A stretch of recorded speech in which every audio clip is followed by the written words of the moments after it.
علیکم عزتمنو. نننې معلومات زموږ د داود شاه د پېښوري په باره کې دی چې هغه په خپله ښځه باندې کوم ناروا کارونه کوي. عزتمنو د دې نه مخکې به یې په لور باندې کولې او اوس په ښځه باندې کوي. ټول معلومات زه تاسو ته په دې ویډیو کې درکوم. زموږ دا ویډیو د سره تر اخره پورې وګورئ، تاسو ته پوره معلومات در ورسېږي. د دې معلومات نه مخکې زه تاسو ته دا یادګي کړم اوسه پورې کو تاسو چې زموږ په دې چینل کې نوي وئ او چینل هم نوي سبسکرایب کړئ، مهرباني وکړئ زموږ عمده چینل د سره سبسکرایب کړئ، خوا کې سره د ټالۍ نشان ووهئ چې هره یوه نوي معلوماتي ویډیو تاسو ته په اسانۍ باندې در ورسېږي. عزتمنو داود شاه پېښوری چې دا د علي شاه 007 پلار دی چې د مخکې علي شاه 007 ګډوله او په هغه طریقه باندې به د پیسې پیدا کولې. خو بیا جان خبیب به راپاڅېدلو او داود شاه پېښوری د علي شاه د ډانس نه یې منې کړله. ورته وایي دا به دا بې حیاشي ډانسونه به نه کوي، موږ غواړو چې دې ته پرتوګ واچوو. په هغې باندې داود شاه ډېر رپوټونه وکړل او ډېر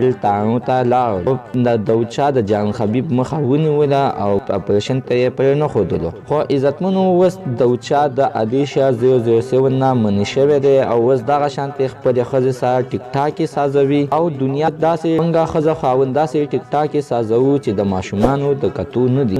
هغه ویډیوګانو نه مې چې لاندې کمنټونه وکتل نو خلکو ورپسې لدې بدې ویلې، دوی تر اوسه پورې جواب نه دی ورکړی. خو داود شاه پېښوري دا وینا وکړله چې ویلې دا زما خپله ښځه ده او ما سره د چا عزتمنو تاسو د دې په هره باندې نه څه خیر دی دا کم کارونه کوي درته پې ځان دومره ښه ښکاري. نو عزتمنو زموږ نننۍ معلومات د دې ځای پورې د نوي معلومات دپاره د سره زموږ عمده چینل د سره سبسکرایب کړئ، خوا کې سره د ټالۍ نشان ووهئ چې هره یوه نوي معلوماتي ویډیو تاسو ته په اسانۍ باندې در ورسېږي.